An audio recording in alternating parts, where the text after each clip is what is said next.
Fajar Sad Boy lagi-lagi jadi sorotan lantaran beredar video Fajar saat usia remaja yang tengah berdakwah di sebuah SPBU. Dalam video tersebut, Fajar seolah tak malu untuk lantang berdakwah di depan para pengunjung SPBU. Allahumma ajinir minan nar. Ya Allah, lindungilah aku dari api neraka Jahannam. Ketika kita di depan Allah nanti akhir zaman, kita mau bawa apa, saudaraku rahimakumullah, mau bawa apa?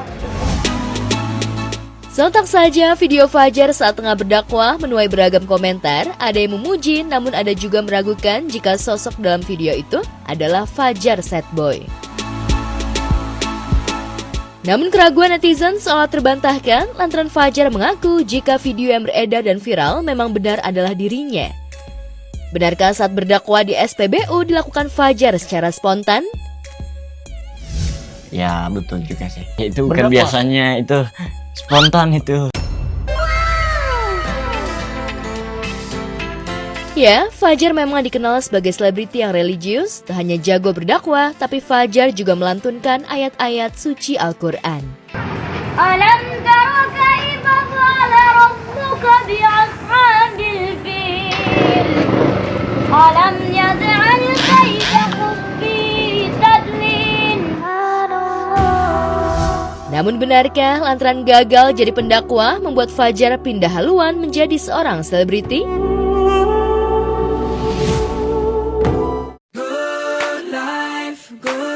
Pasangan Fairuz Arafik dan Sony Septian rupanya punya cara unik dalam mendidik anak-anaknya King Faas, Queen Eja, serta King Zafi dalam menjalani ibadah puasa. Fairuz dan Sony memilih menerapkan metode rapor Ramadan agar anak-anaknya semangat bersaing dalam mengejar pahala dan melakukan hal-hal baik. Alasannya bikin raport Ramadan untuk anak-anak tuh biar mereka lebih semangat lagi, termotivasi. Akhirnya mereka berlomba-lomba di kebaikan, terus saling semangat untuk ngasih yang terbaik, saling semangat untuk pengen raportnya itu supaya bagus gitu jadinya. Rapor tersebut dinilai dari setoran hafalan Quran yang memang mereka sudah hafal sejak lama, serta beberapa kelakuan baik seperti sholat tepat waktu, tidak saling bertengkar, serta patuh dengan orang tua, dan yang nantinya siapa yang banyak mendapat bintang akan mendapatkan reward saat malam takbiran nanti. Ya, tadi ngajinya nggak disuruh, ngaji sendiri. Sholat tepat waktu nggak? Abang iya, Harus. abang iya. Alhamdulillah.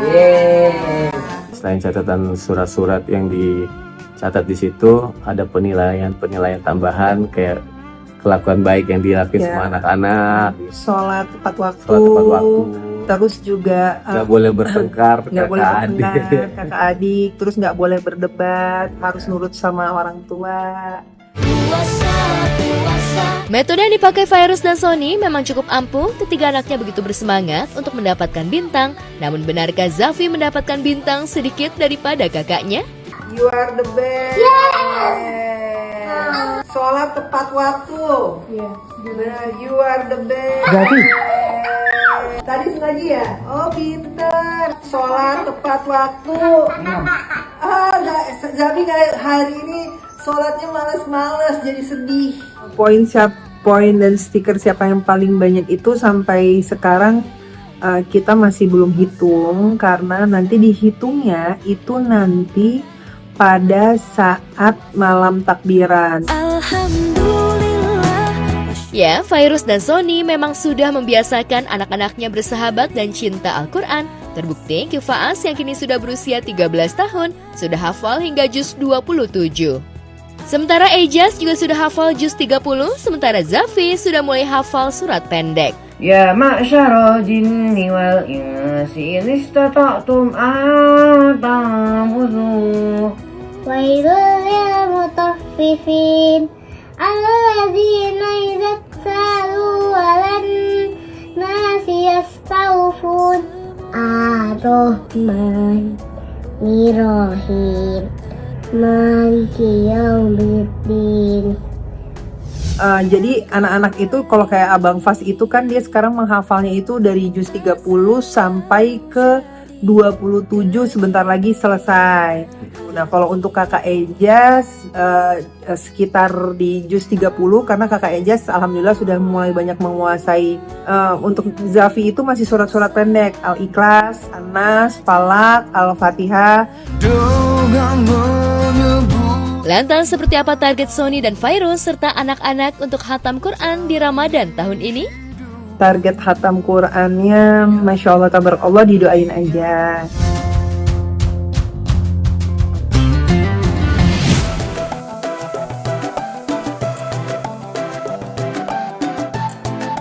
Banyak cara untuk mengisi pahala selama bulan suci Ramadan, dari mulai hal sederhana berbagi takjil gratis, tadarusan, hingga menjalankan puasa di tanah suci Mekah untuk beribadah umroh. Ramadan tahun ini tampaknya memiliki keistimewaan bagi sebagian artis. Ya, sebut saja disc jockey alias DJ kondang Natalie Holscher yang selama Ramadan ini stop sejenak dari dunia malam. Natalie yang didampingi oleh Ustadz Kasif Hir sekaligus pembimbing umrohnya memilih mengisi pahala puasanya dengan beribadah ke tanah suci. Halo pemirsa, sekarang aku sudah di bandara bersama Ustadz, terus bersama karyawan aku, sama manajerku tercinta karena manajer itu yang menghasilkan pundi-pundi uang aku.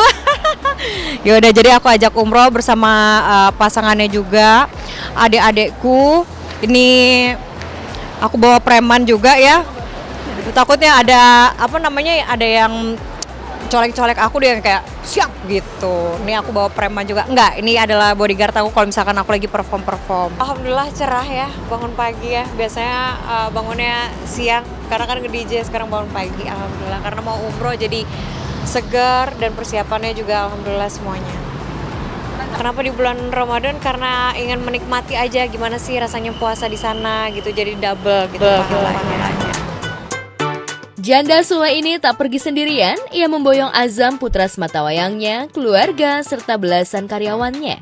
Lantas, bisakah Natalie menghadapi keriuhan selama umroh dengan kondisi yang sangat padat saat Ramadan?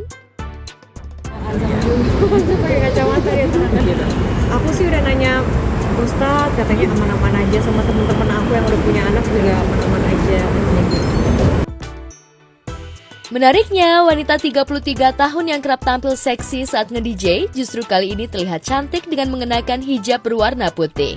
Apakah sepulang umroh nanti, Natalie kembali akan berhijab dan meninggalkan dunia malam? Amin, doain aja. Jadi belajar sholat 5 waktu gitu. Lebih tepatnya itu sih, karena kan banyak banget aku sholat yang bolong-bolong, jujur gitu kan, banyak banget yang bolong-bolong. Aku di sana lancar-lancar, doanya juga lancar-lancar, semoga hafalan doa aku juga makin lancar, karena sebelumnya juga kan aku belajar doa juga dari YouTube kan, jadi play YouTube, belajar sholat juga play YouTube, Allahu Akbar itu play YouTube semuanya, jadi semoga bisa lancar semuanya doa-doanya. Di balik kekusyuan menjalani ibadah umroh, wanita keturunan Manado, Belanda ini selalu bikin netizen auto ngakak. Belakangan, Natalie sering muncul dengan konten asbunnya yang receh, nyeleneh, tetapi mengandung fakta. Lantas, siapa sih yang ia sindir? Ya sih, sebenarnya itu jati diri aku yang sebenarnya sih ya. Kalau kemarin lebih kayak menjaga, astagfirullah kayak gitu kan, lebih menjaga. Cuma sekarang jadi diri sendiri lagi. Sebenarnya sih sama mantan suami dulu jail-jailnya juga sama-sama aja, cuma nggak terlalu dipublikasikan kan. Kalau sekarang kayak apa gitu. Tak beda jauh dengan Natalie yang memilih memperbanyak pahala di bulan Ramadan dengan pergi umroh. Artis sekaligus disc jockey Dinar Candy justru tengah berburu pahala dengan cara unik dan berbeda dari yang lain.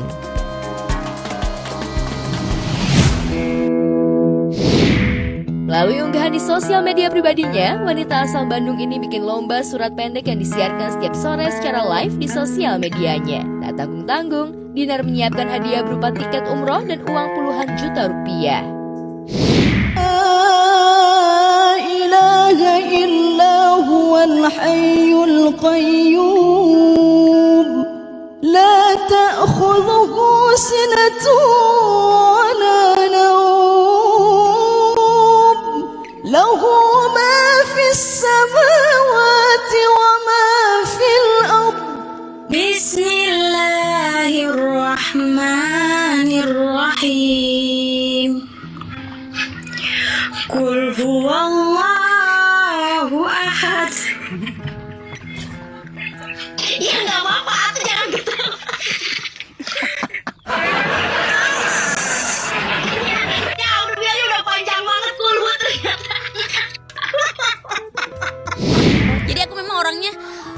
lumayan perhitungan ya dalam kayak gitu. Tapi kalau berbagi ke orang apa ya yang kayak aku ada bikin program Jumat Berkah kayak bagiin 100.000 tuh itu jalan udah kayaknya setahun inilah udah jalan.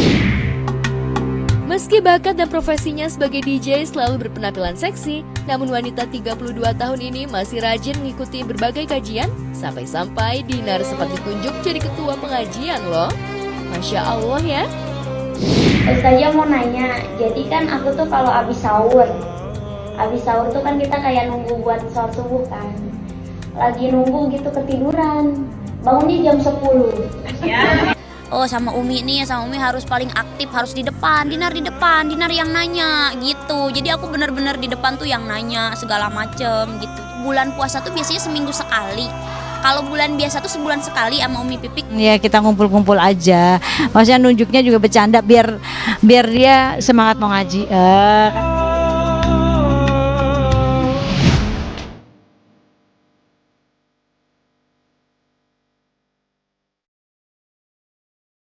Menggunakan setelan jas tuxedo lengkap dengan peci hitam yang menutupi mahkotanya, raut bahagia tampak dari wajah vokalis Last Child Virgon saat menyambut pujaan hatinya, model sekaligus pesinetron Lindi Fitriana di atas pelaminan.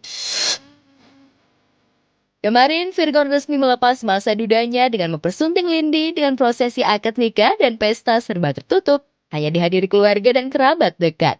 Bahkan anak-anak Virgon pun hadir dalam momen tersebut. Terima dengan kawinnya Lindi Fitriana dengan saya, mas kawin tersebut dibayar tunai.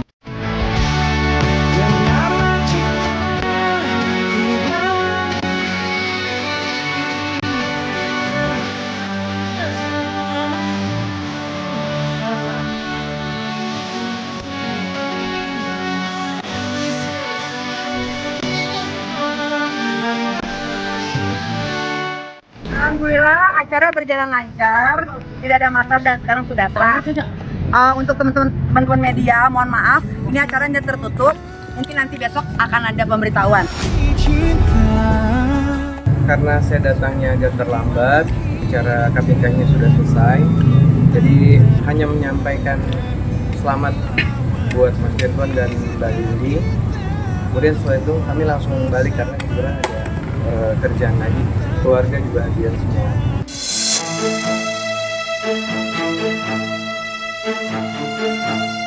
Namun di balik hari bahagia atas bertautnya hati Virgon dengan Lindi, mengapa hari bahagia itu terkesan ditutup-tutupi? Bahkan Virgon sempat murka ketika hari bahagianya bocor di jagat maya. Benarkah pernikahan mendadak dengan persiapan yang serba singkat karena Lindi diduga sudah berbadan dua?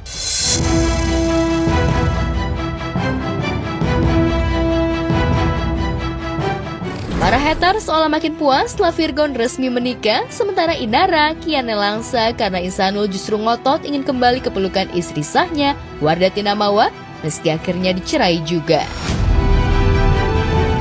Pernikahan tertutup itu pun tak mengundang mantan istrinya Inara Rusli. Benarkah Inara iri melihat Virgon menikah resmi secara agama dan tercatat negara dengan Lindi? Tahu nggak sih untuk hari ini ada? Nggak tahu. Tapi sempat diundang nggak sih? Enggak, semoga bahagia.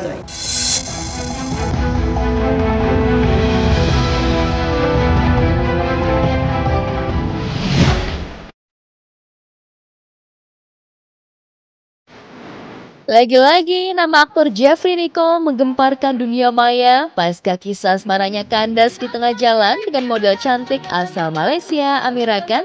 Jeffrey kerap dikabarkan dekat dengan beberapa wanita cantik. Yang teranyar melalui unggahan video yang beredar di sosial media pribadinya, Jeffrey Nicole mengunggah potret kebersamaan dirinya dengan kakak dari Alia Mas Said, Zahwa Mas Said. Next time aja mungkin ya, Pak. Aduh, nggak bisa. Makasih ya. Lagi rame sama gue. Kak, bener nggak sih, Kak? Kak, sedikit aja, Kak. Aja, Jeffrey. Jeffrey yang tampak memeluk pakaian berwarna putih memeluk Zahwa, sementara Zahwa Mas Said mengenakan pakaian berwarna hitam, terlihat keduanya begitu mesra. Ditambah Jeffrey kegap memajang foto Zahwa untuk jadi wallpaper pada smartphone-nya. Lantas benarkah keduanya tengah berpacaran? Sebelumnya, tak pernah terdengar desas-desus putri sulung Reza Artamevia itu dekat dengan Jeffrey, lantaran Zahwa lebih banyak menghabiskan waktu di New York, Amerika. Sebaliknya, aktor yang jago tinju ini dikenal dengan kebucinannya tiap berpacaran. Dirinya rela menghabiskan uang banyak untuk berkomunikasi, bahkan dalam waktu 24 jam sehari. Lantas, apakah Jeffrey siap jalani kisah cinta beda benua alias LDRan bersama Zahwa?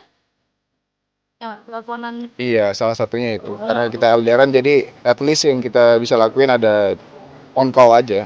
Iya sih, bucin juga ternyata. Udah kayak gitu. Tiba-tiba kayak, wah udah sehari aja nih teleponannya. Nggak tahu, ya emang mungkin karena LDRan terus jadinya teleponan tiap hari. Terus pas kita udah sadar, wah udah lebih dari sehari nih teleponan. Kayak gitu sih. Tak dipungkiri, pesona pria kelahiran Jakarta ini pun kerap menarik lawan jenis. Terbukti, janda Nadehun Julia Prastini ini pernah kepincut dan terciduk liburan di Bali. Lantas benarkah Jeffrey membatasi pergaulannya di sosial media lantaran pernah ditolak saat menyatakan cinta? Nggak pernah sih, karena gini, pas gue nembak jadi gue tahu perasaan ceweknya juga sama kayak gue.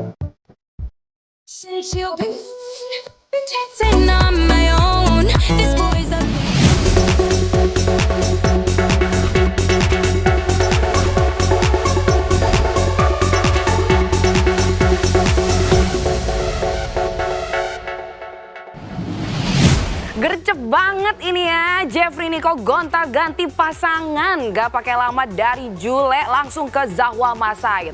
Naik kelas sih. Tapi Zahwa tahu kan Jeffrey dan cap playboynya itu? Ya walaupun kalau udah bucin segitunya ya, sampai-sampai wallpapernya aja langsung foto Zahwa. Tinggal teleponan berjam-jam juga nggak nih? Kayak mantan LDR Malaysia itu. Secara Zahwa selama ini kan tinggal di Amerika. Bakal pindah ke Jakarta atau ninggalin Jeffrey dan LDRan? Kalau iya, Jeffrey siap-siap tagihan pulsa bengkak lagi ya.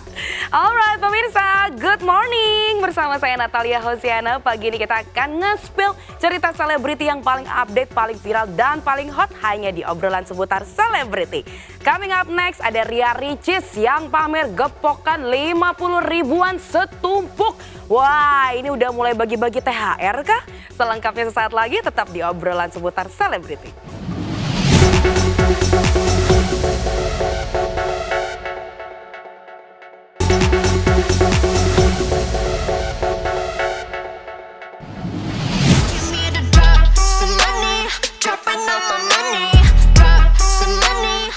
Puasa baru sepekan, namun Ria Ricis sudah pamer gepokan uang 50 ribuan secara live di media sosial dan di depan karyawannya. Usut punya usut, Ricis rupanya mau bagi-bagi THR ke karyawan dan para followersnya. Nah, kalau untuk hari H puasa Lebaran ini kan transfer satu orang 500 ribu. Menghitung uang. Bentar. Kemarin ini satu warga nggak ada. Sekarang THR hari keempat warga ada. Ricis kalau sedekah tuh orang terdekat dulu. Nggak usah dikasih tahu. 100, 200, 3, 4. Bentar, aku harus hitung twice 2 kali. 100. Harus. Selain bagi-bagi THR untuk karyawan dan followersnya, Ricis juga bagi-bagi THR untuk ojol yang sudah mengantarkan Ricis. Ya, saking macetnya, Ricis memilih naik ojol agar bisa buka puasa di rumah. Bentar ya bang, aku ambil uang dulu, tunggu. Bentar ya, 100. Belum nanya. Aku kalau nanya paling cuma gocap. Iya. Oh. Tak tanggung-tanggung, Ricis memberikan ojol THR sebesar 1 juta rupiah dan juga kue kaleng. Oke, ini 1 juta. Oh ya, ingat ya guys, time is money. Cium aja duit. Udah belum sejuta? Nah, sejuta. Buat buka puasa. Bapak makasih banyak, bentar. Ini kayak buat THR. Bapak makasih banyak ya. Maaf ya jadi buru-buru. Saya kerja dulu. Hati-hati di jalan ya Pak. Assalamualaikum. Sebelumnya, Ricis juga bagi-bagi gamis ke Lisa Mariana yang kepo akan rumah dari YouTuber wanita nomor 1 di Indonesia. Tak hanya gamis, Ricis juga memberikan salah satu tas mewahnya untuk Lisa atau yang kerap disapa Lisdut. Ya Allah, Tapi ini size siapa kok muat? XL. Suka begitu deh. Lah emang X apa? Bilang aja XL. XXL malah. Enggak, mana ada. Cantik banget. Kamu kenapa keluar dari pesantren? Aku nggak bisa. Kenapa? Umur berapa berarti cabut dari pesantren? 15 tahun cabut? Iya. Itu di mana? Di pesantren daerah Jombang. Cabutnya karena? Ya aku nggak bisa, itu bukan aku. Nggak boleh ya, kita tuh harus menutupi bagian dada gitu. Ya gini aja udah. Gini deh, kayak Icis gini deh. Nah gini aja udah cantik kok. Nah gini ya. Kamu dari yang sudah terjadi seperti yang orang-orang tahu di sosmed ya, maupun itu yang orang-orang belum pernah lihat di sosmed, tapi kan orang-orang udah melihat apa yang sudah disiarkan oleh orang-orang. Menyesal nggak dengan apa yang sudah pernah terjadi? Menyesal enggak, karena ya udah kejadian. Ya. Yang penting kan kita gimana cara memperbaiki. Betul. Memperbaiki image-nya, Dan bukan tidak image-nya ya, mengulang. memperbaiki diri juga. Itu kan masa lalu, Bu Icis. Masa lalu.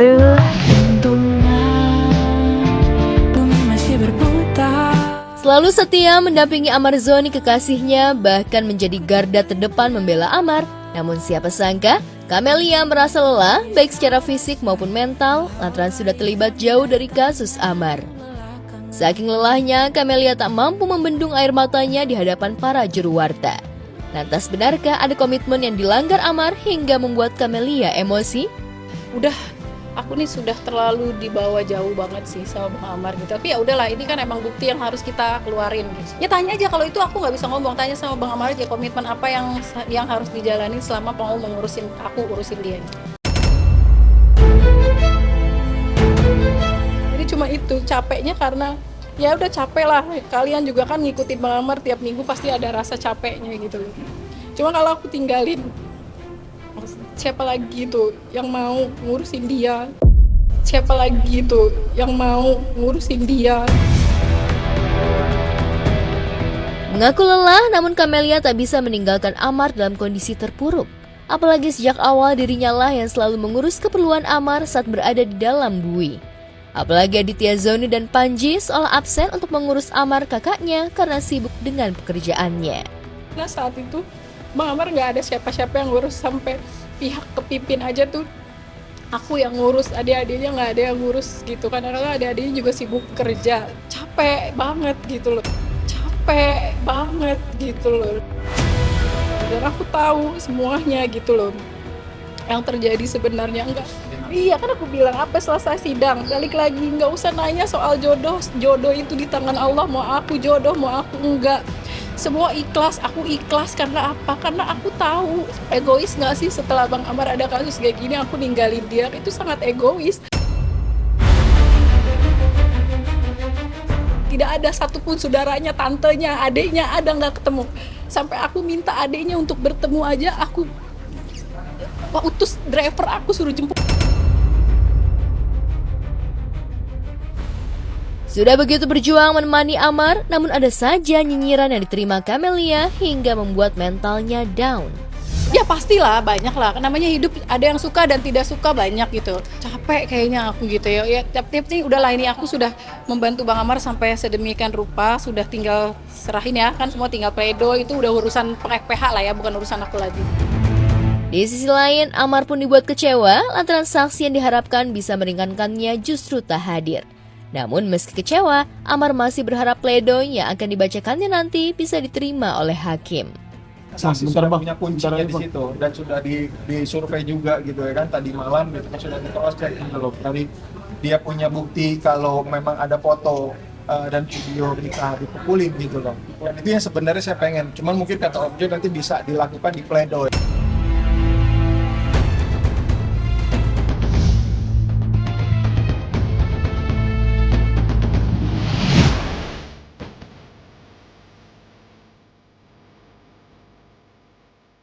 Siapa sangka di balik ketenarannya sebagai bintang, ternyata Tiara Andini dan Afgan pernah menjadi korban bully saat masih belia. Tentu saja bulian yang pernah keduanya terima itu hingga kini masih lekat dan tak pernah bisa hilang. Tiara misalnya yang pernah jadi sasaran bully atau korban rekayasa kejahatan teman satu angkatannya ketika ia masih duduk di bangku sekolah menengah pertama. Dia ngebully aku, dia bikin cerita sendiri, terus diputar balik lah semuanya.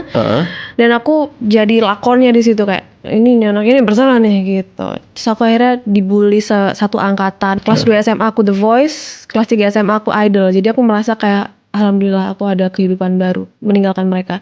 Tapi saat aku balik, aku membawa gelar juara 2. Dia ke rumahku minta promosiin salad buah. Tanpa rasa berdosa sama sekali. Tanpa.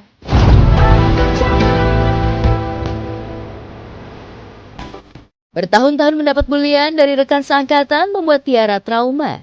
Beruntungnya, Tiara terbebas dari bullying ketika ia lolos dan berhasil menjadi juara 2 Indonesian Idol. Dan yang tak habis pikir adalah ketika Tiara masyhur di industri hiburan tanah air, otak pelaku bullying itu dengan entengnya datang ke rumah meminta untuk dipromokan usaha makanannya. Tapi karena masih menaruh dendam, barang jualan teman SMP-nya itu tak dipromokan olehnya. Bawa salad buah, minta Ini endorse endorse. dong nih. Iya, storyin Storyin gitu. dong. Iya, enggak. Tapi aku makan salad buahnya. Selain Tiara, Afgan pun demikian. Dianggap siswa paling lemah dan tak memiliki kebisaan, Afgan menjadi korban perundungan satu sekolah ketika usianya 12 tahun. Jiwanya benar-benar terganggu karena perundungan tersebut. Rumah yang sejatinya paling aman bagi Afgan justru menjadi ancaman. Gue punya trauma yang cukup besar sama bullying. Begitu gue udah nyampe rumah, gue ngerasa safe. Gue tahu besoknya gue bakal dibully lagi gitu. Jadi menurut gue perasaan safe itu justru malah mengancam. Karena gue dibully banget. Mungkin 2 tahun sebelum gue ikut Idol itu, gue dibully banget for 3 years. Di SMP gue, nggak cuma mentally tapi physically juga. Benarkah prestasi keartisan yang mereka rengkuh sebagai bentuk balas dendam ke para pembuli di masa lalu, kalau hidupnya kini lebih baik dari mereka? Dan benarkah Afgan sempat terlena dengan pujian para penggemar karena ia tak pernah mendapatkan itu saat masih SMP lantaran kerap dibully? Mungkin yang tadinya karena gue selalu ditindas, dapat kesempatan jadi penyanyi dan famous, gue terbuai pujaan-pujaan dari orang-orang. Jadi gue lebih ke menggantungkan kebahagiaan gue ke fame, ke omongan orang. Pokoknya omongan orang harus bagus terus. Kalau ada yang ngomongin jelek, gue stres. Gue kebiasaan ditindas nih. Begitu gue ngerasa gue di-accept, pegangan di situ, gue nggak bisa lepas dari situ tuh. Kebahagiaan Rizky Febian semakin membuncah di tahun ini karena bersamaan dengan bulan Ramadan, ia merayakan ulang tahun yang ke-28. Kejutan manis dari diberikan istri tercinta Mahalini berkali-kali. Mulai dari kejutan tengah malam dengan cake manis. Tapi yang bikin salfok adalah rambut Lini masih cetar saat memberikan kejutan tengah malam kepada Iki.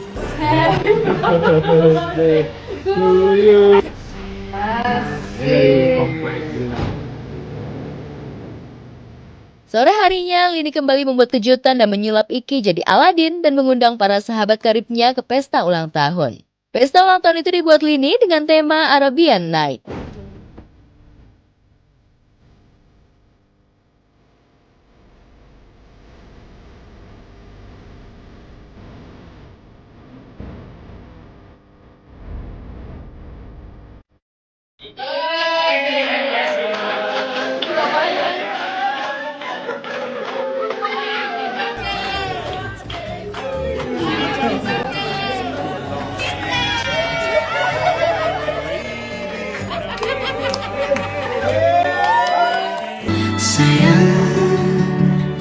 Yang bikin tambah seru dan heboh ketika putri sematawayangnya Selina disuruh memilih antara Iki dan Lini. Sayangnya, Selina justru lebih memilih Yura yang duduk santai di belakang kedua orang tuanya hingga membuat Yuka bahagia. Selina pilih. Gimana sih?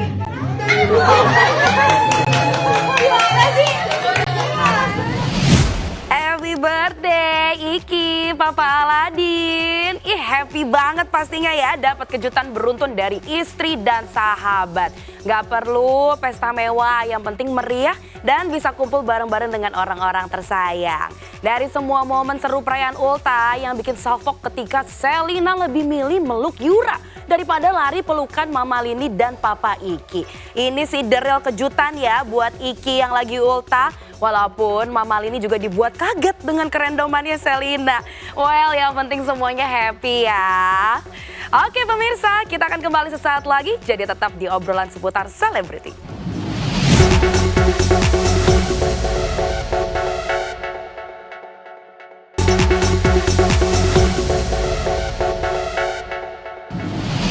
Oke pemirsa, masih ada kabar selebriti yang paling hot dan menarik lainnya. Jadi terus saksikan obrolan seputar selebriti ya, setiap hari Senin sampai Jumat jam 7 pagi hanya di JTV. Akhir kata saya Natalia Hosiana pamit undur diri. Bye-bye, stay happy and stay healthy ya.